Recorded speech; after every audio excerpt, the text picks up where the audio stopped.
आज आप सबको एक छोटी सी कहानी सुना रही हूँ। यह एक छोटी सी कहानी आपके जीवन की दिशा को, दशा को बहुत अच्छी तरह से बदलने में सक्षम है और हमारे जीवन की जो निम्नता है उसको उच्चता में परिवर्तित कर सकती है। तो कृपया इस कहानी को जरूर श्रवण करें।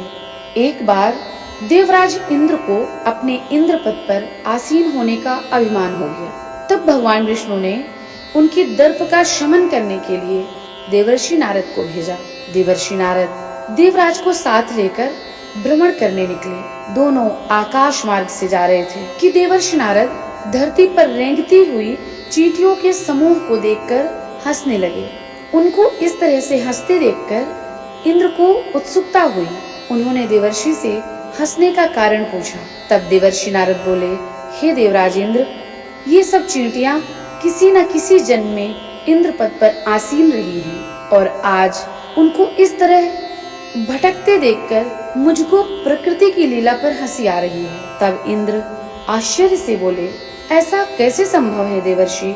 तब नारद जी ने कहा, मात्र यही संभव है देवराज। इस सृष्टि में आत्माएं कर्मानुसार गति करती हैं और उसी के अनुसार अपने बड़े पदों को अथवा निकृष्ट योनियों को प्राप्त करती हैं और कहते हैं कि यही प्रकृति की लीला है।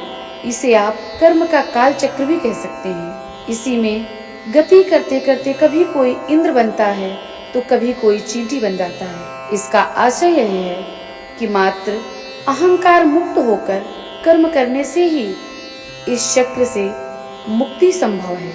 यह सुनते ही इंद्र का अहंकार विगलित हो गया, ध्वस्त हो गया। तो अगर हमें आज बड़ा पद पोस्ट मिल गया हो तो हमें अहंकार नहीं करना चाहिए और अगर हम छोटी चीज भी हमें प्राप्त ना हो रही हो तो उससे हमें विगलित नहीं होना चाहिए, भ्रमित नहीं होना चाहिए। समय का इंतजार करना चाहिए।